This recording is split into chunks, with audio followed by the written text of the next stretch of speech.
এক হলো জামাত নবী বিদ্বেষী, আর এক হলো জামাত সাহাবী বিদ্বেষী। কথাটা ব্যাপকভাবে শোনা যায়, বিভিন্ন ঘটনা থেকে কথাটা শোনা যায়। এই জাতীয় কথাগুলো যারা বলেন, আমরা ওনাদেরকে ব্যক্তিগতভাবে অনেককে বলেছি, আচ্ছা নবী বিদ্বেষী কেউ যদি হয় সে তো কাফের, নিকৃষ্ট কাফের। সাহাবী বিদ্বেষী যদি কেউ হয় সেও নিকৃষ্ট কাফের। তাহলে কাফের কেন বলে দিচ্ছেন না?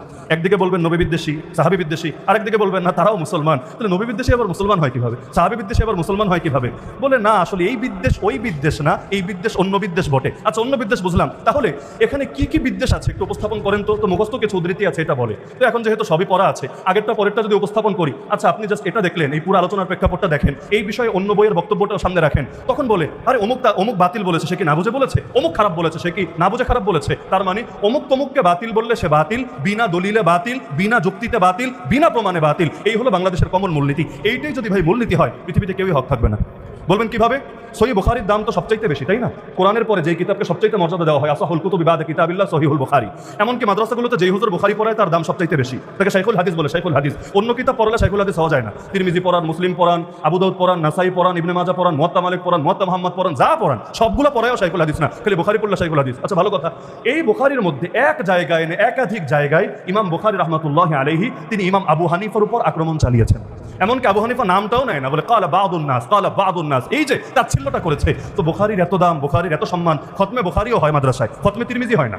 এমনকি হানাফি মাযহাবের যেটা আছে খতমে তাহাউই, ওই তাহাউইরও খতম হয় না, খতম হয় কিসের? বুখারীর। তো ইমাম বুখারী তো ইমাম আবু হানিফাকে ভালো হুজুর মনে করতো না, ভালো হুজুর ভালো মুসলমানও মনে করতো না, তার জ্ঞান পাপী মনে করতো। তাহলে এখন বুখারী আবু হানিফাকে খারাপ বলেছে, আপনিও বলেন খারাপ? বলবেন না না, অমুক তমুকের খারাপ বলতে পারি, এটা তার মত, আমি এই মতের সাথে একমত না। আচ্ছা বলবেন এটা আগের যুগের উদাহরণ রাখেন, আগের যুগেরটা। আগের যুগ নিয়ে আমাদের ফিলিংস কম কাজ করে, নিজেদের যুগ নিয়ে ফিলিংসটা বেশি কাজ করে। বাংলাদেশে সকলেই যাকে এক নামে চেনে, আল্লামা মুহাম্মদুল্লাহ হাফেজি হুজুর রাহমাতুল্লাহি আলাইহি।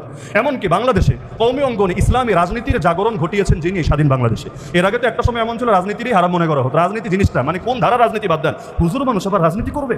কিন্তু হাফেজি হুজুর তওবার রাজনীতি দিয়ে রাস্তায় নেমেছিলেন। তওবার রাজনীতি মানে এতদিন সেকুলারদের ভোট দিয়ে তোমরা কুফরি পাপ করেছো, এবার তোমরা ইসলামপন্থীদেরকে ভোট দিয়ে তোমরা তওবা করবা। আমি যে প্রসঙ্গে কথাটা বললাম, হাফেজি হুজুর রাহমাতুল্লাহি আলাইহি তিনি একটা ইরান সফর করেছিলেন। এটা আশা করি যারা ইতিহাস জানেন কম বেশি সবার জানার কথা। ইরান সফর থেকে আসার পরে আমার সামনে যারা আছেন সকলেই যে আমার পক্ষাবলম্বী তা না, এক মজলিসে সবাই একমতের থাকে না। এখানে এমন কেউ থাকতে পারেন যিনি হয়তো আমাকেও পছন্দ করেন না ব্যক্তিগতভাবে, কিন্তু কথাটা ইনসাফের সাথে শোনেন।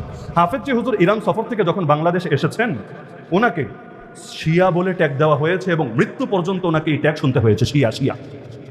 এমনকি শুধু হাফেজি হুজুর না, হাফেজি হুজুর তো একবার আমাদের সিলেটের একজন মুরব্বী, নাম বলার দরকার নেই, ইন্তেকাল করেছেন, তার কাছে গিয়েছেন যে হুজুর আমারে তওবা করেন। আরে আপনি এত বড় পীর সাহেব, আপনারা তওবা করবো মানে? আপনি থানবী রহমাতুল্লাহ খলিফা, আপনারা কিভাবে তওবা করবো? না হুজুর আমি তো শিয়া হয়ে গেছি, গোমরা হয়ে গিয়েছি, আমার একটা আল্লাহর রাস্তায় সুন্নি বানান না। তিনি লজ্জিত হয়ে গেছেন, তিনি বলেছেন আমি আপনাকে নিয়ে আর কখনো এই জাতীয় মন্তব্য করবো না, আল্লাহর রাস্তায় আমারে মাফ করে দিয়েন। তো যাই হোক, মৃত্যু পর্যন্ত শিয়া বলা হয়েছে। এরপর শাইখুল হাদিস বললে পুরো বাংলাদেশ যাকে এক নামে চেনে, আপনারও চেনার কথা, আল্লামা আজিজুল হক রহমাতুল্লাহ